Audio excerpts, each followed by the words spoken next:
بسم الله الرحمن الرحيم الحمد لله رب العالمين والصلاة والسلام على سيدنا وشفيعنا بالقاسم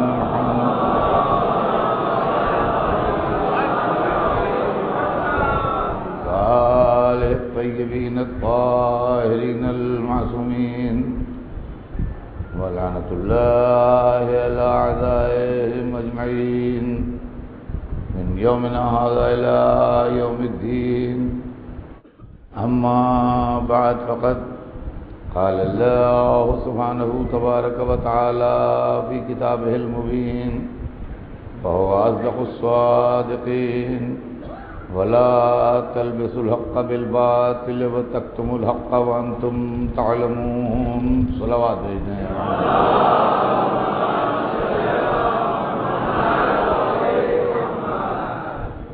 ارشاد پروردگار عالم ہے کہ ولا تلبسوا الحق بالباطل، حق کو باطل میں نہ ملاؤ، وتکتموا الحق، اور حق کو نہ چھپاؤ، وانتم تعلمون، جبکہ تم جانتے ہو. یعنی قرآن دو باتوں کو منع کر رہا ہے، ایک جانتے بوجھتے ہوئے حق کو باطل میں ملا دینا، اور دوسرے کسی کے حق کو چھپا لینا اور اس کا اعلان نہ کرنا، اس کا اظہار نہ کرنا، مصلحتوں کی وجہ سے، ذاتی فائدوں کی وجہ سے، خوف کی وجہ سے، ڈر کی وجہ سے، حکومت کے دباؤ میں، کسی وجہ سے صحیح، لیکن حق کو چھپانا بھی قرآن نے منع کیا ہے، حق کو باطل میں ملانا بھی قرآن نے منع کیا ہے. تاریخ کے آئینے میں ہم نے یہ دیکھا کہ کبھی کبھی حق چھپایا گیا اور کبھی حق کو باطل میں ملایا گیا.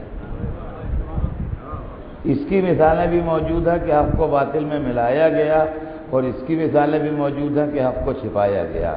اور دنیا میں جو بربادی آئی اور دنیا میں جو تباہی آئی وہ اسی لیے آئی کہ کبھی حق کو باطل میں ملا کے بہکایا گیا لوگوں کو، کبھی حق کو چھپا کے بہکایا گیا. یہ مسئلہ درپیش ہے. میں اس عشاء مبارکہ میں جو چیز آپ کی خدمت میں عرض کر رہا ہوں، میرا دستور ہے، آپ حضرات واقف ہیں کہ پہلی مجلس میں میں اپنے سبجیکٹ کا انٹروڈکشن دیتا ہوں کہ مجھے کیا پڑھنا ہے. تو آج میں اپنے سبجیکٹ کا انٹروڈکشن کر دوں کہ مجھے پڑھنا کیا ہے. دیکھیے میاں، غور طلب بات یہ ہے کہ دنیا میں سینکڑوں کام ایسے ہوتے ہیں جو پولیٹیکلی موٹیویٹڈ ہوتے ہیں. سچائیاں کچھ ہوتی ہیں، سیاست اسے کچھ کا کچھ بنا دیتی ہے. حقیقتیں کچھ ہوتی ہیں، بیان وہ کسی طرح کیا جاتا ہے. پھر اس کے علاوہ نظریات جو ہیں وہ جس کے جیسے نظریات ہوں اس کی فکر ان نظریات کی حامل ہوتی ہے اور ان نظریات کو وہ پیش کرتا ہے. میں بار بار یہ بات ان مجلسوں میں پڑھ چکا ہوں گزشتہ عشروں میں کہ تاریخ سے آپ تاریخ کا کام لیجئے، تاریخ سے کریکٹرائزیشن کا کام نہ لیجئے. جو جس کا کام ہے وہ اس سے کام لیجئے. الیکٹریشین سے آپ بجلی ٹھیک کرائیے، لیکن اگر دیوار میں کریک آ گیا ہے تو الیکٹریشین کے بس کی بات نہیں ہے اس کو ٹھیک کرنا. اس کے لیے انجینئر سے پوچھئے کہ اس میں کیا کرنا چاہیے. یہاں مشکل یہ آ پڑی ہے کہ یہ شہرت ہو گئی ہے کہ مورخ کا قلم آزاد ہوتا ہے. غور کیجیے گا، شہرت یہ ہے دنیا میں کہ مورخ کا قلم آزاد ہوتا ہے. جناب مورخ کا قلم آزاد ہوتا ہے، مورخ کا قلم آزاد ہوتا ہے. یہ ایک اتنا بڑا جھوٹ ہے، یہ اتنا بڑا فریب ہے کہ اس سے بڑا فریب شاید دنیا میں کسی کو نہ دیا گیا ہو کہ مورخ کا قلم آزاد ہوتا ہے۔ مورخ کا قلم آزاد و آزاد نہیں ہوتا۔ یہ محض شبہ ہے آپ کا کہ مورخ کا قلم آزاد ہوتا ہے۔ جو حکومتیں آل محمد کے گلوں کے ساتھ انصاف نہ کر سکیں،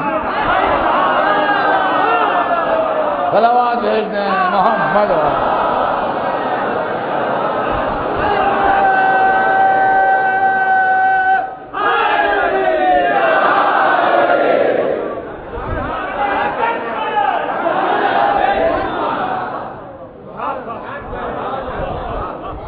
کیا وہ مورخ کے قلم کو آزاد چھوڑ دیں گے؟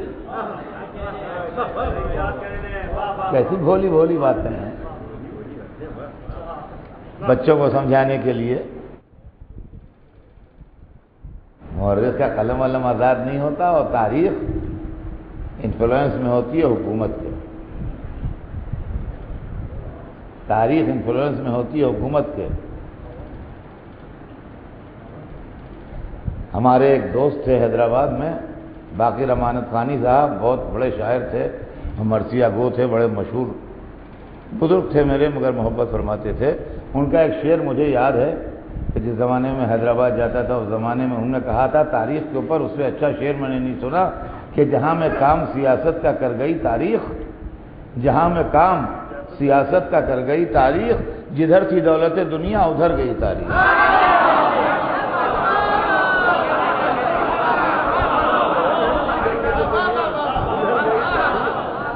جدھر تھی دولت دنیا ادھر گئی تاریخ۔ تو تاریخ جو ہے وہ تو دولت دنیا کی طرف جاتی ہے۔ اب ہم آپ کو اس کی سینکڑوں مثالیں دنیا کی دے سکتے ہیں، اور یہ وہ مثالیں ہیں کہ جو آپ کی دیکھی ہوئی ہیں، آپ کی دیکھی ہوئی مثالیں۔ ایک ہی واقعہ ہوتا ہے، دریا کے اس پار سے دیکھیے تو اور دکھائی دیتا ہے، اس پار سے دیکھیے تو اور دکھائی دیتا ہے۔ اب میں آپ کو مثال دے دوں اسی ہندوستان کی۔ سن 1857 میں ہندوستان میں انگریزوں نے آن کے قبضہ کیا، اور اس وقت مختلف مقامات کے اوپر، دہلی میں، جھانسی میں، لکھنؤ میں، اور بہت سی جگہوں کے اوپر، میرٹھ میں جنگ آزادی لڑی لوگوں نے۔ آزادی خواہوں نے اپنی جانیں دیں، مقابلہ کیا انگریزوں کا۔ ان کے پاس طاقت زیادہ تھی، ان کی اسٹریٹجی مضبوط تھی، ان کے پاس ہر چیز وسائل زیادہ تھے، یہ منتشر تھے، پریشان تھے۔ اس وقت انہیں کامیابی نہ ملی، تو تاریخ نے اس واقعے کو غدر لکھا، جس کو عوام غدر کہتے ہیں، صحیح طرف اس کا غدر ہے۔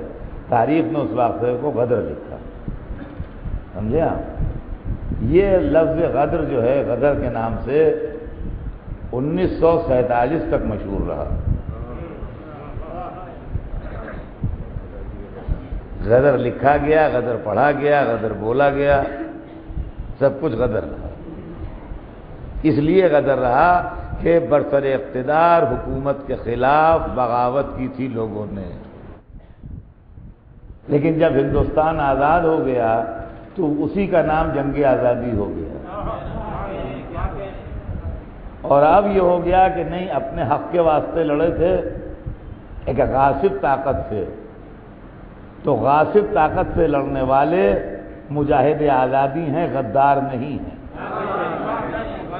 تو عزیزان گرامی، یہ تو ہم آپ کو آپ کے ملک کی مثال دے رہے ہیں، آپ کے ہندوستان کی مثال دے رہے ہیں کہ جب تک انگریز برسر اقتدار رہے اس وقت تک اس واقعے کو غدر کہا گیا، اور جس دن سے انگریزوں کا اقتدار ہندوستان سے ختم ہو گیا اس دن سے وہ واقعہ جنگ آزادی ہو گیا۔ تو عزیزان گرامی، کیا ہمیں حق اس کا نہیں پہنچتا کہ تاریخ اسلام میں جو واقعات ہوئے ہیں ہم ان کو اثر نو سروے کریں اور یہ دیکھیں کہ اس کے اندر حق کدھر ہے اور باطل کدھر ہے؟ کہیں ایسا تو نہیں ہے کہ اس کے اندر سیاسی اثرات کام کر رہے ہوں، کہیں ایسا تو نہیں ہے کہ لوگ پولیٹیکلی موٹیویٹڈ ہوں، کہیں ایسا تو نہیں ہے کہ اس کے اندر اصلیت کچھ ہو اور پروپیگنڈا کچھ کر دیا گیا ہو۔ لہذا ضرورت اس بات کی ہے کہ اس زمانے میں ہم اثر نو اس کی تحقیق کریں کہ کیا ہو رہا ہے۔ دیکھیے آل محمد کے ساتھ جو سلوک ہوا وہ دنیا کی تاریخ میں کسی کے ساتھ نہ ہوا ہے نہ ہوگا۔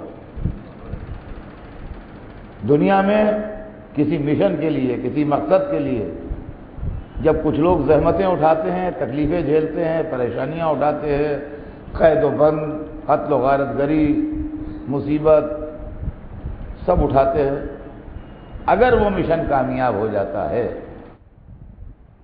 تو انہی لوگوں کو عہدے ملتے ہیں۔ انگریز جب ہندوستان پر چھا گئے اور انہوں نے ہندوستان کی حکومت پر قبضہ کر لیا تو کچھ ہندوستانیوں نے انگریزوں کے خلاف تحریک شروع کی۔ وہ تحریک زور پکڑتی گئی، وہ تحریک طاقت پکڑتی گئی، فائرنگ بھی ہوئی، جیل میں بھی رہے، لاٹھی چارج بھی ہوا، قید کی سزائیں بھی ہوئیں، 3 برس کی جیلیں بھی لوگوں نے کاٹی، سب کچھ ہوا۔ لیکن ہوتے ہوتے ہوتے ہوتے ہوتے آخر میں ایک دن وہ آیا کہ ہندوستان آزاد ہو گیا۔ جب ہندوستان آزاد ہو گیا تو وہی لوگ جو جیلوں میں رہے تھے، وہی لوگ جن کے گھر کے لوگ مارے گئے تھے، وہی جن پر لاٹھی چارج ہوئے تھے، وہی جنہوں نے ستیہ گرہیں کی تھیں، اور وہی جن کو بھوکا پیاسا رکھا گیا تھا، تکلیفیں دی گئی تھیں، مال چھینا گیا تھا، ان کی جائیدادیں اور پراپرٹیاں ضبط کی گئی تھیں، ان کے سامان چھینے گئے تھے، انہی کو عہدے ملے۔ اس ملک میں کوئی پرائم منسٹر ہوا، کوئی کیبنٹ منسٹر ہوا، کوئی گورنر ہوا، کوئی پریزیڈنٹ ہوا، کوئی وائس پریزیڈنٹ ہوا، کوئی کچھ ہوا، کوئی کچھ ہوا، کوئی سفیر ہوا، کوئی وزیر ہوا، سارے وہ مجاہد آزادی جو تھے ان کو عہدے ملے۔ اور اس وقت میں ان لوگوں نے منہ چھپایا جنہوں نے فائرنگ کی تھی،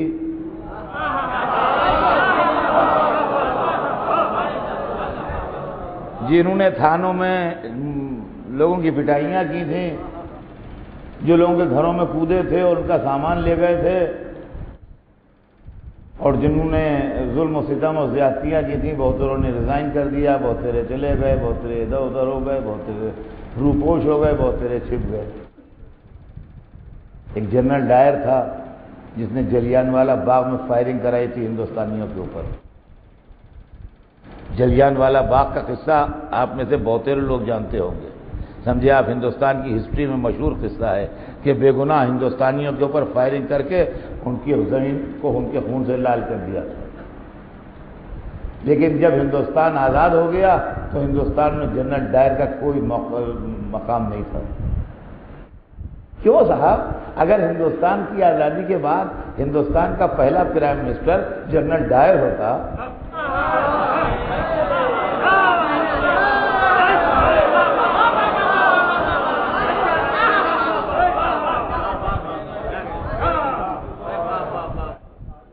تو کم از کم اتنا تو سوچئے کہ تاریخ نے کہاں پر ٹھوکر کھائی جو یہ ہو گیا۔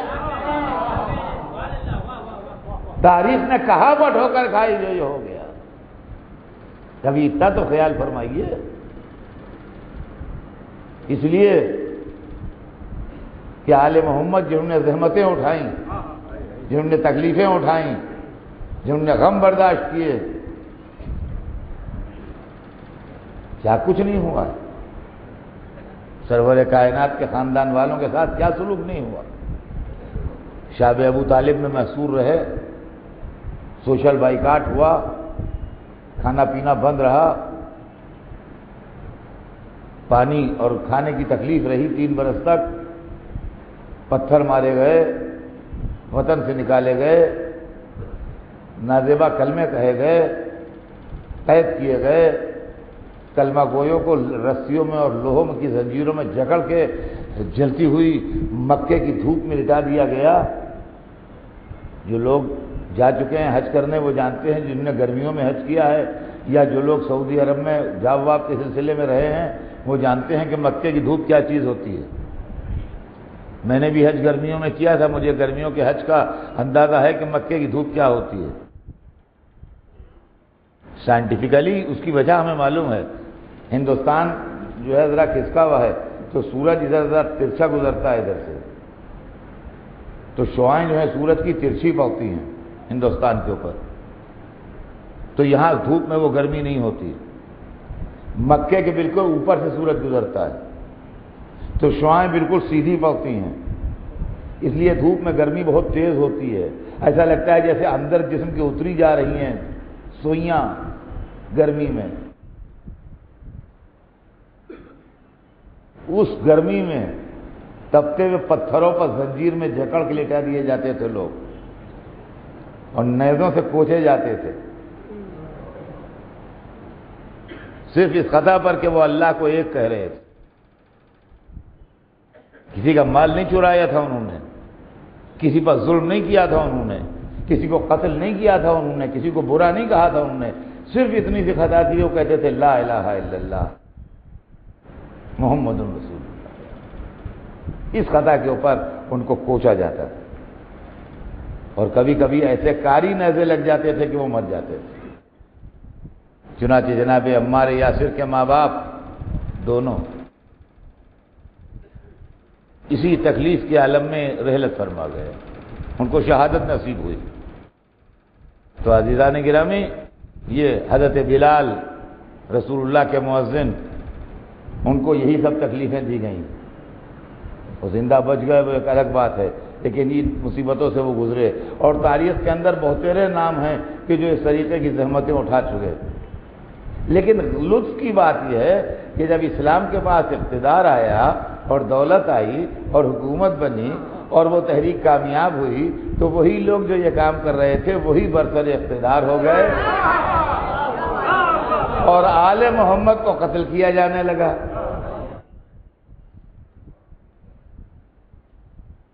رسول اللہ جو اسلام لائے تھے، اور ان کے کزن اور بعد میں ان کے داماد حضرت علی، جنہوں نے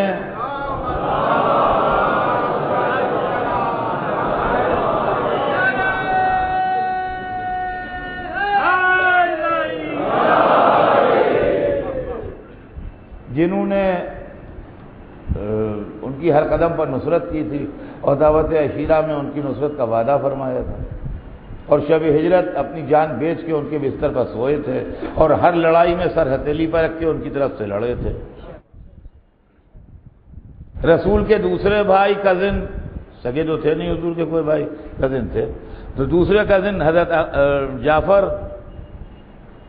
جنہوں نے اسلام کی پہلی ہجرت کی، ہجرت اولا جو ہوئی ہے مسلمانوں کی، وہ جناب جعفر کی سربراہی میں ہوئی حبشہ کی طرف، جو جنگ موطا میں اسلام کی طرف سے لڑے اور علمداری کی، اور لڑتے لڑتے جام شہادت نوش فرمایا۔ رسول کے چچا حمزہ، جو رسول اللہ کے ہر قدم پر ناصر و مددگار رہے، ہر قدم پر رسول اللہ کی نصرت و مدد کی انہوں نے، اور رسول اللہ کی طرف سے میدانوں میں آئے، رسول اللہ کی طرف سے کافروں سے مکے میں مقابلے کیے، اور مدینے میں جب تشریف لائے تو جنگ بدر میں لڑے، جنگ احد میں جام شہادت کیا۔ یہ سب رسول کے خاندان والے ہی تو تھے۔ رسول اللہ کے دوسرے کزن عبیدہ، جو رسول اللہ کی نصرت و مدد فرماتے رہے اور جنگ بدر میں جام شہادت نوش کیا جنہوں نے۔ رسول اللہ کے سب سے بڑے چچا ابو طالب، جنہوں نے اپنی آغوش میں سرکار دو عالم کو پالا، اور مکے کی زندگی میں کافروں سے بچاؤ کرتے رہے آپ کا، اور آپ کی حیات مبارک کو ایک فانوس کے طریقے سے بن کے انہوں نے شمع حیات رسول کی حفاظت کی۔ یہ لوگ سب ایک ہی خاندان کے تھے، ایک ہی گھرانے کے تھے، ایک ہی گھرانے کے لوگ تھے، سب چچا بھتیجے، ایک ہی دادا کی اولاد تھے، سب عبد المطلب کی اولاد تھے، یہ سب سمجھے آپ یہ۔ اور ادھر دوسری طرف جو اپوزیشن تھا، اس میں ابو سفیان کے خاندان نے رسول اللہ سے ہر دفعہ لڑائی لڑی، رسول اللہ کو شاب ابو طالب میں محصور رکھا، رسول اللہ کے قتل کے لیے سازش کر کے گھر گھیرا، بدر کے میدان میں لشکر لے کے گئے، احد کے میدان میں لشکر لے کے گئے، خندق کے میدان میں لشکر لے کے گئے۔ حمزہ جب شہید ہوئے تو ابو سفیان کی بیوی نے ان کا کلیجہ چبایا اور میت کی توہین کی۔ یہ سب کافروں کے فیور میں تھے، بتوں کے فیور میں تھے، یہ اللہ کے فیور میں تھے، رسول اللہ کے ساتھ ہی جیتتے تھے۔ تو یہ اللہ کی طرف سے لڑ رہے تھے، وہ کعبے کے بتوں کی طرف سے لڑ رہے تھے۔ لیکن اللہ نے کامیابی اپنے رسول اور ان کے ساتھیوں کو دی اور وہ ناکام ہوئے جو مخالف تھے۔ یہ کون سا انقلاب آیا کہ رسول اللہ کے 50 برس پورے ہونے سے پہلے رحلت کے اسی ابو سفیان کا پوتا تو امیر المومنین و خلیفۃ المسلمین ہو گیا، اور رسول کا نماسا اس قابل ہو گیا کہ 3 دن کا پیاسا مار ڈالا جائے۔ عزیزان گرامی، کیا 1400 برس سے عالم اسلام کی آنکھیں نہیں کھلی ہیں جو اس مسئلے پر غور کرے کہ یہ سانحہ کیا ہے؟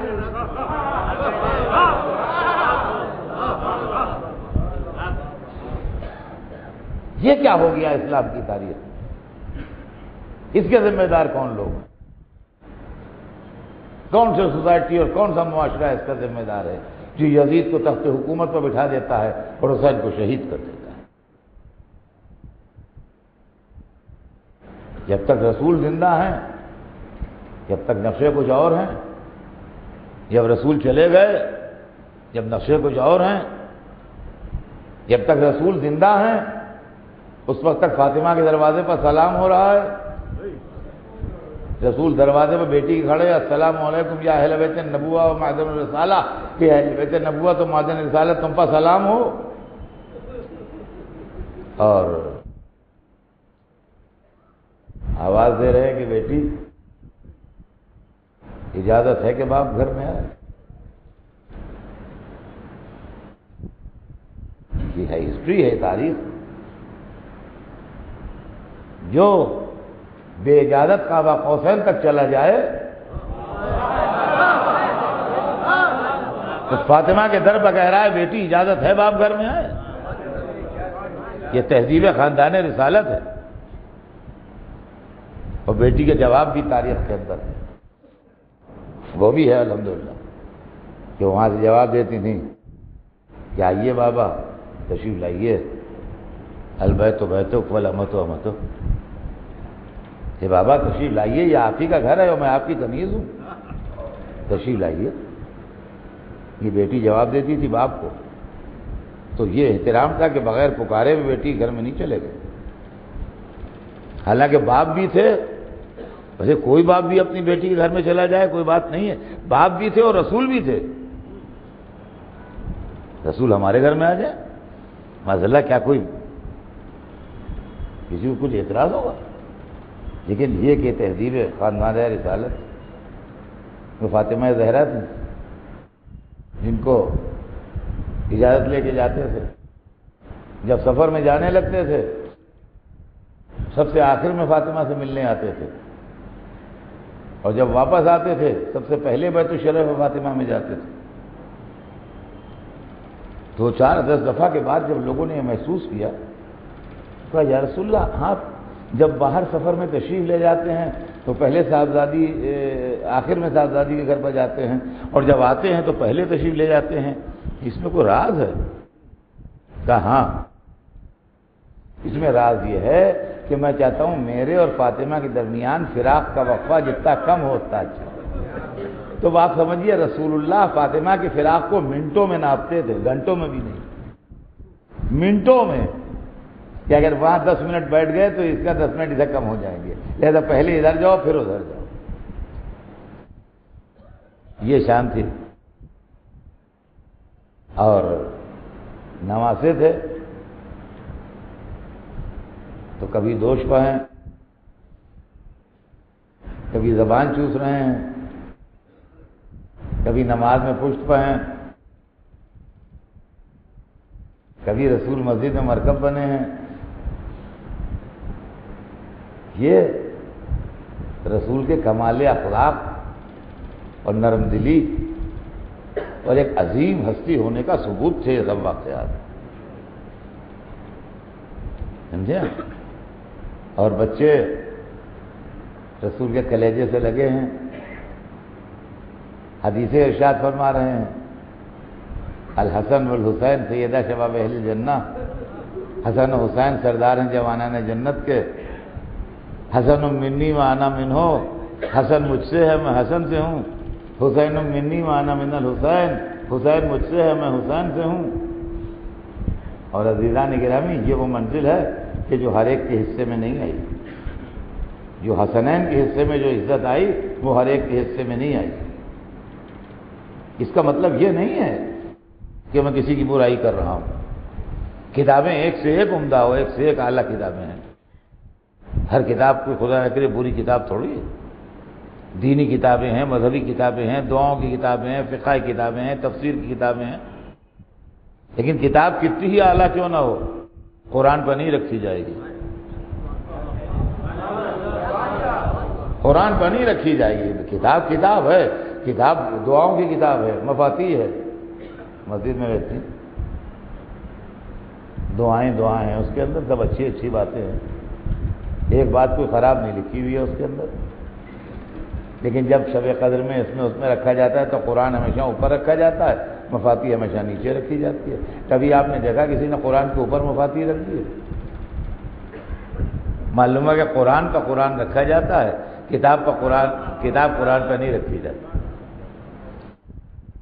اب تاریخ میں لکھا ہے، ایسا ہے کہ کتابوں میں نے پڑھا، میں نہیں کہہ سکتا کہ اس کے اندر کوئی موٹیویشن تھا کسی کا یا خود بخود تھا، کہ بچے رسول اللہ کے پاس آئے چھوٹے چھوٹے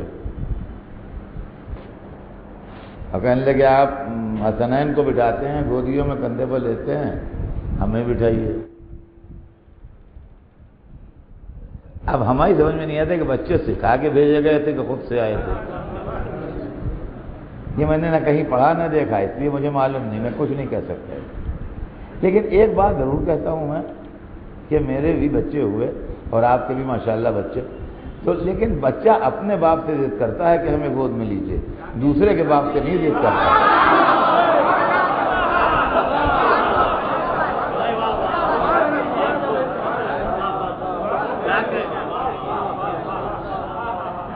دیکھیے ہر صاحب اولاد کو اس کا تجربہ ہوگا، جب چھوٹے چھوٹے ہوتے ہیں تو وہ آپ سے آپ کا بچہ ضد کرے گا، یا پوتا نواسا ہے، آپ اس ایج میں ہے کہ آپ کے ماشاءاللہ پوتے نواسے پوتیاں نواسیاں ہیں، تو وہ آپ سے ضد کریں گے کہ ہمیں گود میں لے لیجیے، ہمارے پاس نہیں آئیں گے کہ ہمیں گود میں لے لیجیے۔ سمجھے آپ؟ ان کا مولانا صاحب ہیں، آؤ سلام کرو، ہاتھ چومو، مصافحہ کرو، وہ سب کر لیں گے جو آپ کہتے جائیں گے، لیکن گودی میں ضد نہیں کریں گے کہ ہم ان کی گودی میں جائیں گے، وہ گودی میں جائیں گے آپ ہی کی۔ یہ بچوں کی فطرت تو یہی ہے بھائی، اب ہو سکتا ہے مکے کے بچے تھے ان کی فطرت کچھ اور۔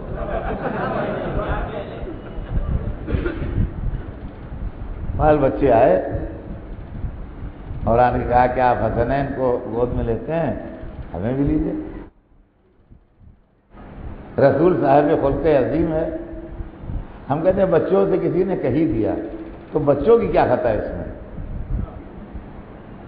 ارے بچوں کی کیا خطا، وہ تو بچے ہیں، ان کو جو سمجھا دیا ان کی سمجھ میں آ گیا۔ اب اگر ان کو بھگا دیں تو خلق عظیم پر دھبا آئے، ان کو بٹھا لیں تو قرآن پر کتاب کیسے رکھی جائے؟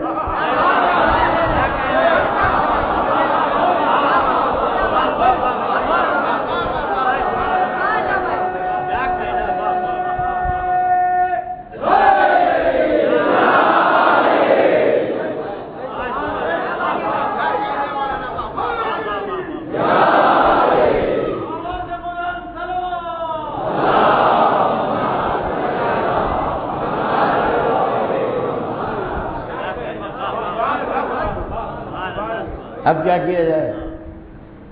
کتاب میں لکھا ہے کہیں سے بہت سے اخروٹ آئے تھے تحفے میں، کسی نے رسول اللہ کو بھیجے تھے، وہ رکھے ہوئے تھے۔ ہم نے مسکرا کے بچوں کو دیکھا، کہنے کہ ہماری گودی میں بیٹھو گے کہ اخروٹ کھاؤ گے؟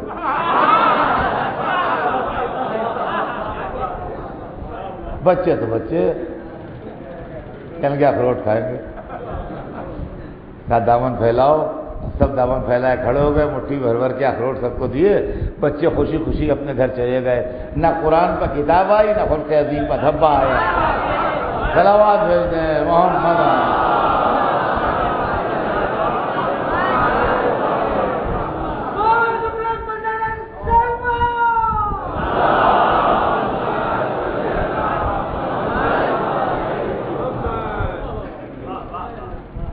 تو عزیزان گرامی، یہ رویہ تھا حسنین کے ساتھ رسول اللہ کا، اور علی ابن ابی طالب، ظاہر ہے کہ ان کی شان میں حدیثیں، ان کی مدح میں آیتیں، رسول اللہ کی ان سے گفتگو، علی منی وانا منہ، علی مجھ سے ہے میں علی سے ہوں، انا مدینۃ العلم و علی بابھا، میں علم کا شہر ہوں، علی اس کا دروازہ ہے، علی منی بمنزلت ہارون من موسیٰ، علی کو مجھ سے وہ نسبت ہے جو ہارون کو موسیٰ سے ہے، من کنت مولا ہو فہذا علی مولا، جس کا میں مولا ہوں اس کے یہ علی مولا ہیں۔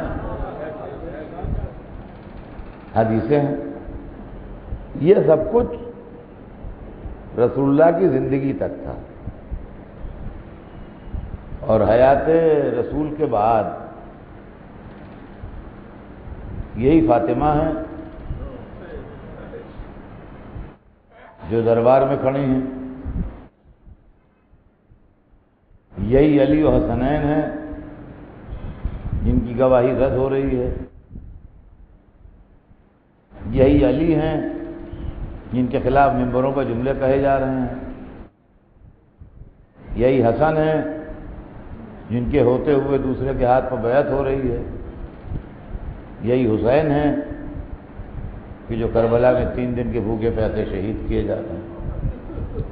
تو سوال یہ پیدا ہوتا ہے کہ یہ لوگ جو ہیں، جو میں نے نام لیے، دیکھیے بڑی مصیبت کی بات یہ ہے کہ عالم اسلام میں معاملات کو الجھانے کے لیے کچھ عجب چیزیں بات رائج ہو گئی۔ اس میں تیرے میرے کی بات کیا ہے؟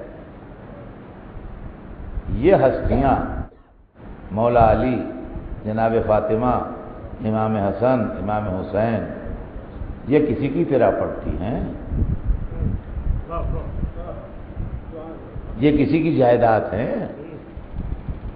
معاذ اللہ علیہ باللہ میرے منہ میں خاک، یہ کسی کی ملکیت ہیں؟ یا یہ کہ آج جو یہ مجمع بیٹھا ہوا ہے، سیدوں کی ان سے نسلی رشتہ داری تو ہے، وہ ٹھیک ہے، لیکن ڈائریکٹ کسی کا رشتہ ہے کہ بھئی یہ ہمارے چچا ہیں، یہ ہمارے ماموں ہیں، یہ ہمارے پھپھا ہیں، یہ ہمارے خالو ہیں؟ 1400 برس پہلے کے کیریکٹر 1400 برس بعد والوں سے ان کا لینا دینا کیا ہے؟ لیکن سوال یہ پیدا ہوتا ہے کہ یہ رسول اللہ کے گھر کے لوگ تھے کہ نہیں تھے؟ اب جب ہم تاریخ میں پوچھتے ہیں کہ ہم یہ بات جانتے ہیں اور اتنا ہمارے کلیجے میں سمائی ہے کہ یہ ضروری نہیں ہے کہ اچھے باپ کا بیٹا بھی اچھا ہو، یہ ضروری نہیں ہے کہ اچھے دادا کا پوتا بھی اچھا ہو، یہ ضروری نہیں ہے کہ اچھے نانا کا نواسا بھی اچھا ہو، اتنا ہم بھی سمجھتے ہیں، لیکن اگر یہ لوگ، یہ بزرگ جو رسول اللہ کے قریبی رشتہ دار تھے، اچھے نہیں تھے تو تاریخ نے ان کا کوئی جرم بتایا ہے؟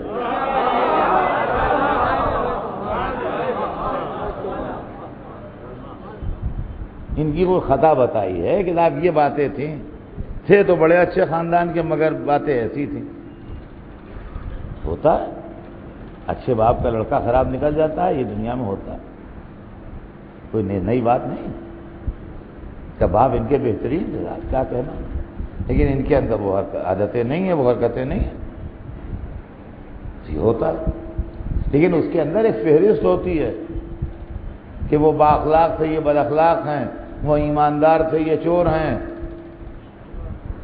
وہ ہر ایک سے تہذیب سے بات کرتے تھے، یہ ہر ایک کو گالیاں دیتے ہیں۔ بھائی کچھ تو ہوتا ہے جب لوگ خلاف ہوتے ہیں، وہاں کچھ بھی نہیں ہے۔ جب کچھ بھی نہیں ہے تو آل امیہ کی محبت میں آل محمد کو چھوڑ دینا کہاں کی بات سمجھو؟ صلوات بھیج دے محمد والے۔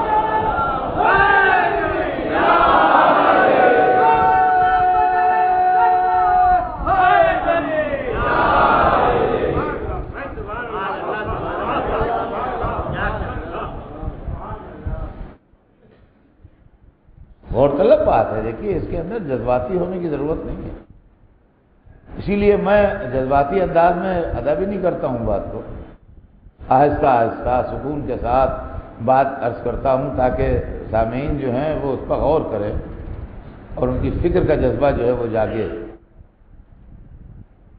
کہ کیا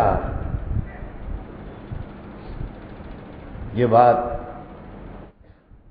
آپ کے حلق سے اترتی ہے کہ رسول اللہ کی صاحبزادی اگر آپ کے سامنے آ جائیں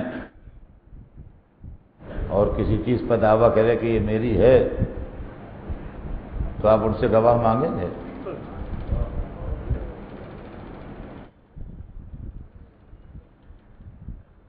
آپ اپنے دل میں سوچیے، کیا آپ کے اندر اتنا کلیجہ ہے، ہمت ہے؟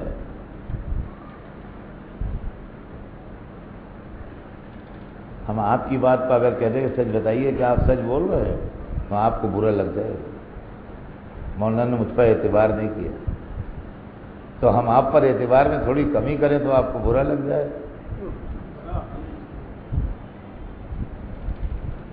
اور جس کے لیے سیدۃ نساء اہل الجنہ کا لفظ رسول استعمال کریں کہ جنت کی عورتوں کی سردار ہے، اس سے یہ سوال ہو، کیسی بات ہے؟ کیسا لگتا ہے آپ کو؟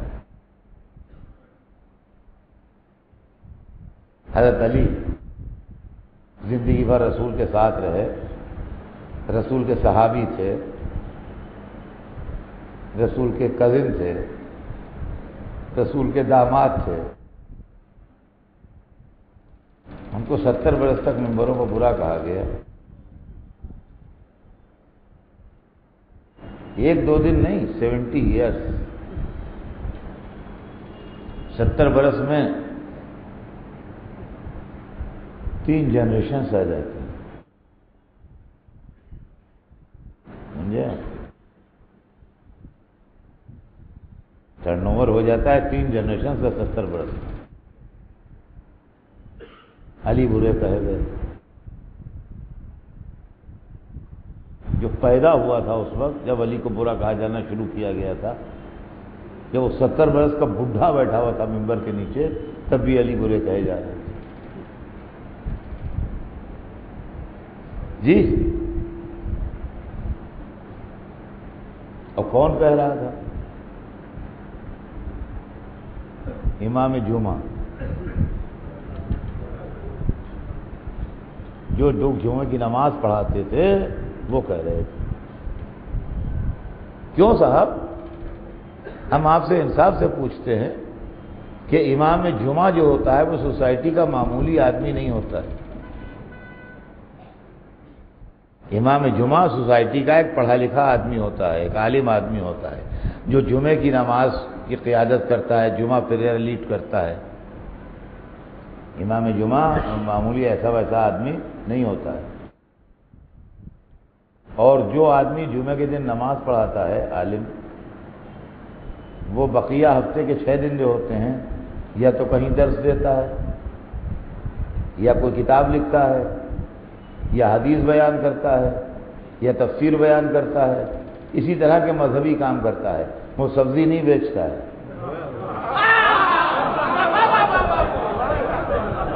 سمجھ میں آیا آپ؟ وہ مذہبی کام کرتا ہے۔ تو یہ پورے عالم اسلام کے ممبروں کے جو پیش نماز تھے اور امام جمعہ تھے، یہ 70 برس تک علی کے معاملے میں گمراہی میں مبتلا رہے، تو ان کی حدیثوں، ان کی روایتوں، ان کی تاریخ، ان کی تفسیر پر ہم کیسے بھروسہ کر لیں؟ صلوات بھیج دیں محمد۔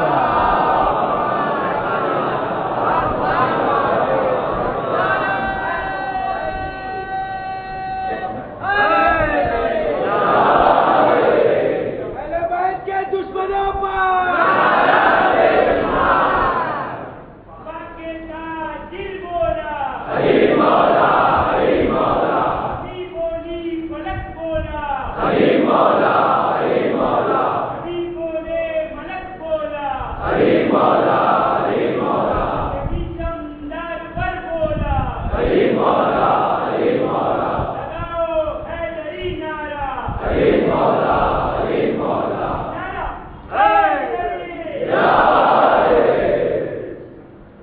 عزیزان گرامی یہ بھی آپ سمجھ لیجئے کہ میرا اپنا عقیدہ ہے، جس کا چاہے مانے جس کا چاہے نہ مانے، کہ مجلسوں میں جو نعرے حیدری لگتے ہیں یہ اسی کی صدائے بازگشت ہے جو اللہ کی طرف سے آ رہی ہے۔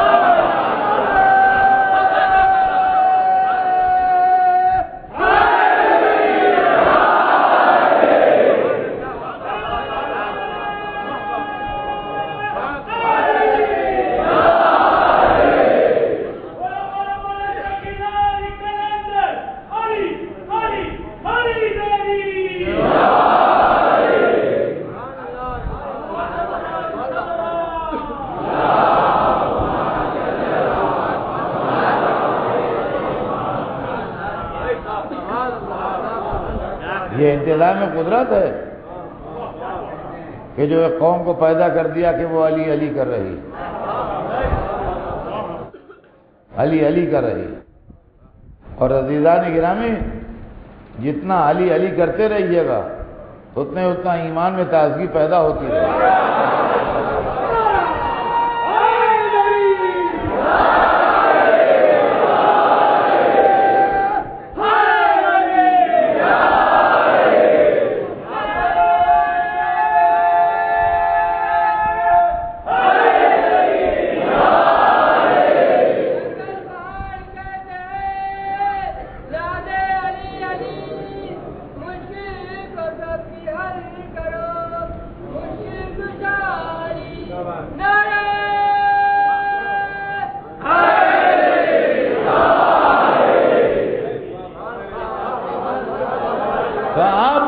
یہ نظریہ ہے کہ آپ وہاں تو جائیے وہ تو علی علی کرتے ہیں وہاں مجلس میں، یہ کہاں کی فکر آ گئی آپ میں؟ اور یہ کون سا نظریہ ہے جو دبے پاؤں اندر آ رہا ہے؟ یہ علی علی علی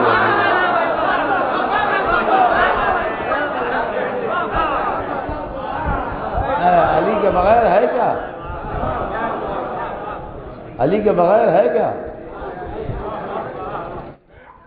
علی ہی کی وجہ سب کچھ ہے۔ علی کو مائنس کر دیجئے تو تاریخ میں بچتا کیا ہے؟ مائنس علی نہ دعوت عشیرہ ہے،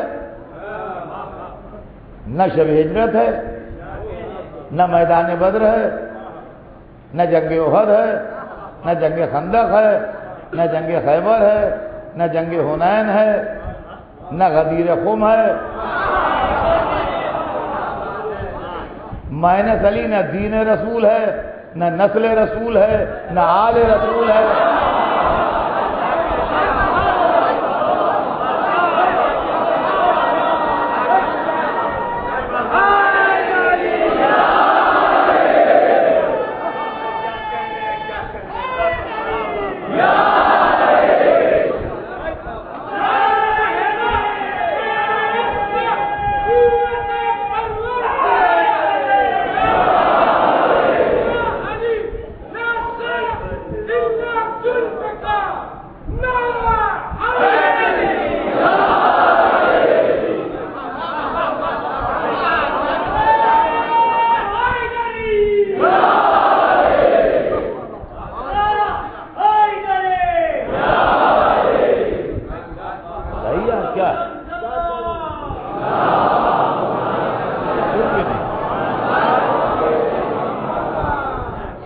سناٹا ہے یہاں سے وہاں، اور رہ گیا کہ ان کا ہاں وہ ہے عمل نہیں پاتے ہیں۔ وہ جو موقع ہوتا ہے پڑھتے ہیں، ایسی بات نہیں ہے، کوئی وہ نہیں ہے کہ عمل سے کوئی دشواری ہے۔ ہم خود پابندی سے نماز پڑھتے ہیں الحمدللہ، ایسی بات نہیں ہے۔ لیکن یہ کہ یہ بتائیے آپ کہ وہ جو جمعے پڑھے گئے جن میں علی کو برا کہا گیا، ان کی قیمت کیا ملے گی اللہ کی؟ نعرہ حیدری کی مخالفت کرنے والوں پر اس کا کیا ملے گا؟ ان جمعوں کی قیمت کیا ہوگی جن میں علی برے کہے گئے؟ اب انصاف سے بتائیے کہ سوائے عذاب کے کسی ثواب کی امید ہے؟ تو مائنس علی عبادت بھی عذاب بن جاتی ہے، یہ سمجھ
پکارا نہیں، ان کی کشتی ہے لیکن کنارا نہیں، ان کی کشتی ہے لیکن کنارا نہیں۔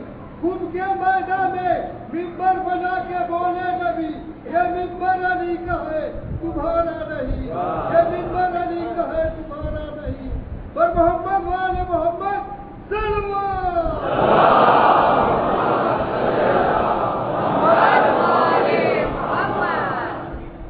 فاضلان گرامی عرض یہ کر رہا تھا کہ ان حضرات اور یہ ان کے ساتھ تاریخ نے انصاف نہیں کیا، تو کیا اگر کسی کے ساتھ تاریخ نے انصاف نہ کیا ہو تو یہ فیصلہ ہو جائے کہ اب کبھی انصاف نہیں ہوگا؟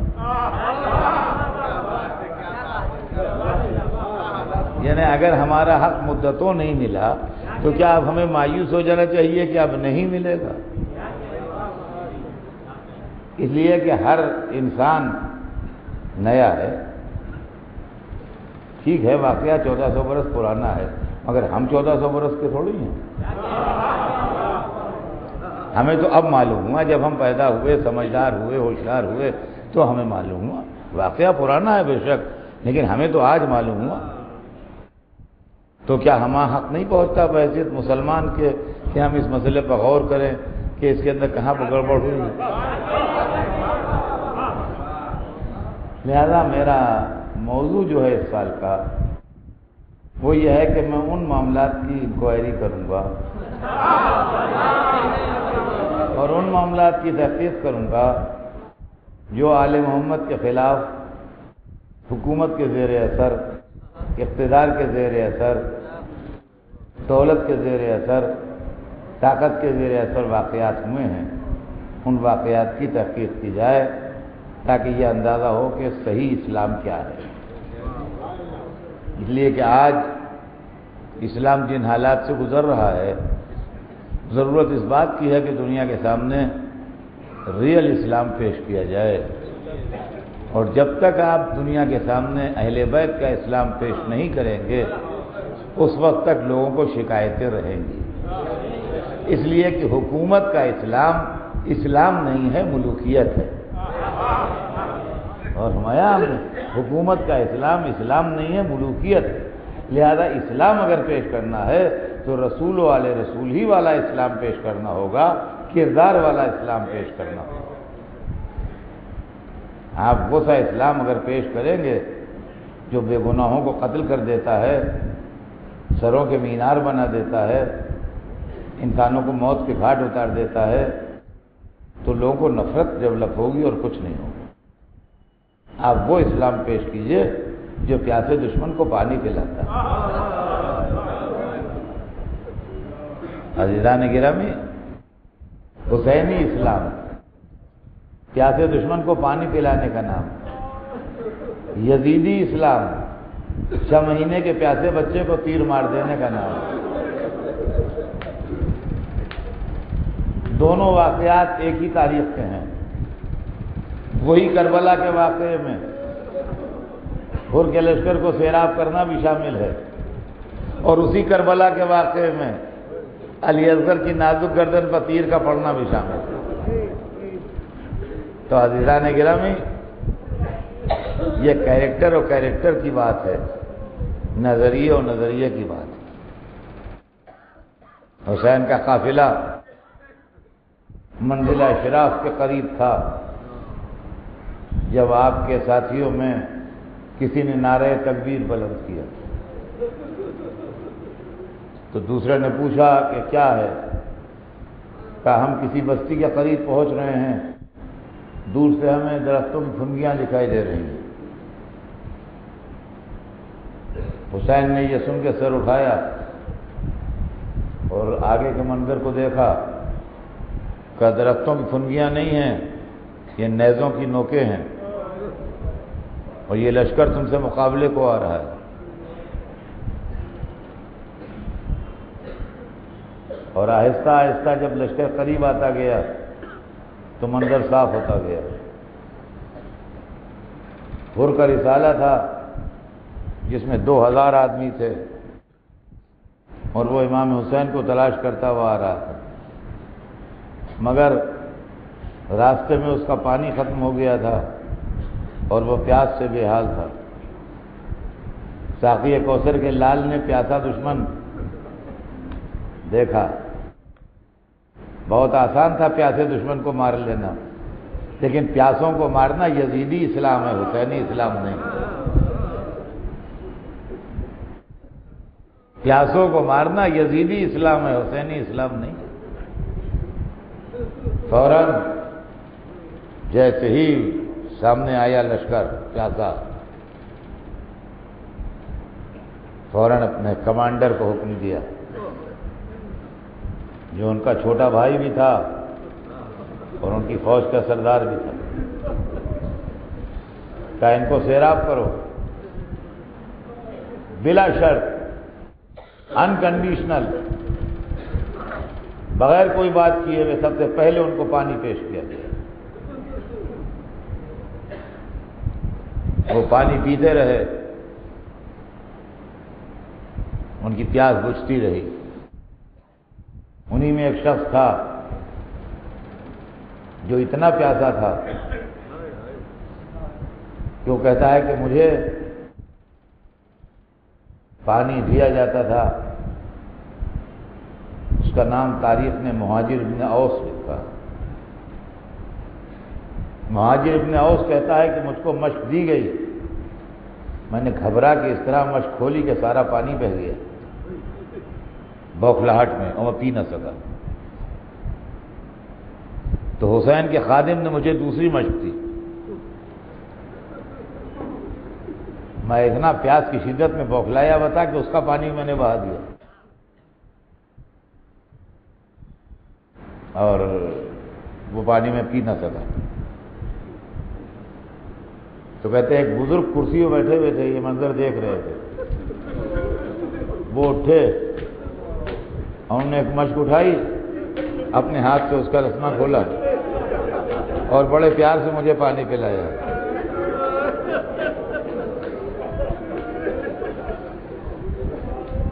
کہتے ہیں جب میں سیر ہو گیا اور میرے ہوش حواس درست ہوئے اور میرے اوپر سے وہ بے قراری کی کیفیت ختم ہوئی، تو میں نے ایک شخص سے پوچھا کہ یہ کون صاحب ہیں جو ادھر کرسی پہ بیٹھے ہیں، یہ کون بزرگ ہیں، کون ہیں؟ کہاں ہیں؟ تم انہیں نہیں پہچانتے؟ یہی تو حسین ابن علی، یہ نواسہ رسول ہیں۔ کیا انہوں نے تو مجھے پانی پلایا تھا؟ کیوں عزیزوں؟ پہلی محرم کو جس نے پانی پلایا وہ ہر کے لشکر کو، 10ویں محرم کو وہ اپنے 3 دن کے پیاسے بچے کے لیے کھڑا ہے۔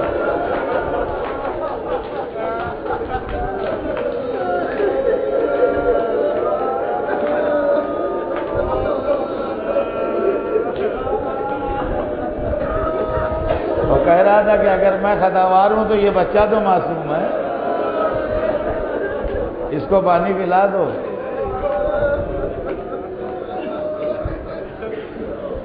عزیزان گرامی، کسی پر اثر ہوا ہو یا نہ ہوا ہو،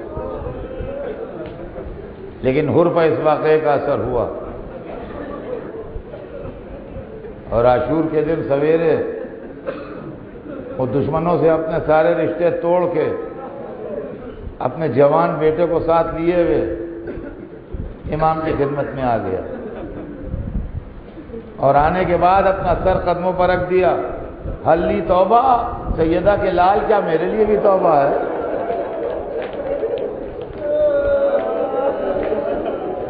کیا کوئی میرے لیے توبہ کی گنجائش ہے؟ عجب انداز میں توبہ قبول ہوئی۔ پیروں پر جھکا ہوا سر حسین نے اٹھا کے سینے سے لگا لیا، یہ علامت تھی اس بات کی کہ توبہ قبول ہو گئی۔ اب حر بدل چکے تھے، اب تقدیر کچھ اور تھی۔ لڑائی کا آغاز ہوا، اپنے بیٹے کو لائے، کہا مولا پہلے اس کو اجازت دی۔ کسی نے کہا کہ اپنے سامنے بیٹے کو؟ کہا ہاں، میں بھی تو سیدہ کے لال کو گھیر کے لایا ہوں۔ ذرا میں بھی تو دیکھوں داغ پسر کیسا ہوتا ہے. کہ دنیا میں اللہ آپ کے جوان بیٹوں کو سلامت رکھے. شاید تاریخ انسانیت میں کوئی باپ ایسا نہ گزرا ہو جو جوان بیٹے کے داغ کی تمنا کرے، مگر یہ حسین کا سپاہی ہے جو اپنے جوان بیٹے کا داغ دیکھنا چاہتا ہے. کہا ذرا میں بھی تو دیکھوں کہ جوان بیٹے کا داغ کیسا ہوتا ہے.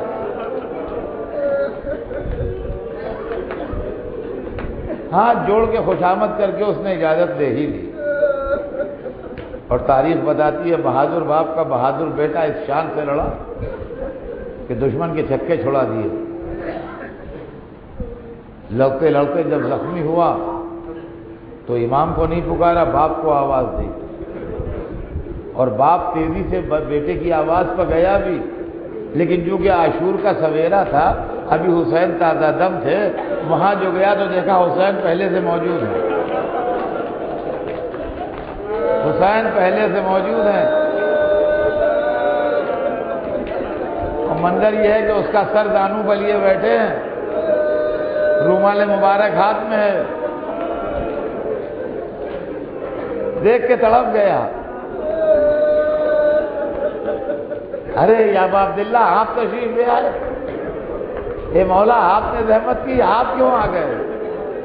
کہا سبحان اللہ، تو ہمارا مہمان ہے، ہم نہ آئیں گے تو کون آئے گا؟ اور جب اس کا بیٹا حسین کو دیکھتے دیکھتے داخل جنت ہو گیا تو باپ نے ابا کے دامن گردانے. حسین نے اندازہ کیا، کہا کیا ارادہ ہے؟ کہا کچھ نہیں مولا، یہ میت وہاں تک لے جاؤں. کہا تو لے جائے گا تو ہم کہے کے لیے آئے ہیں؟ کہا ارے آقا آپ، کہا رے اور کہیں باپ بیٹے کا لاشا اٹھاتا ہے؟ تیرے بیٹے کا لاشا میں اٹھاؤں گا. میں کہوں گا ہور شرط وفا یہ ہے کہ عصر عاشور کو آنا. ایک جوان کی میت پڑی ہے، ایک بوڑھا باپ قبر سامنے بیٹھا ہے. اے حسین، کہیں باپ بیٹے کا لاشا اٹھا.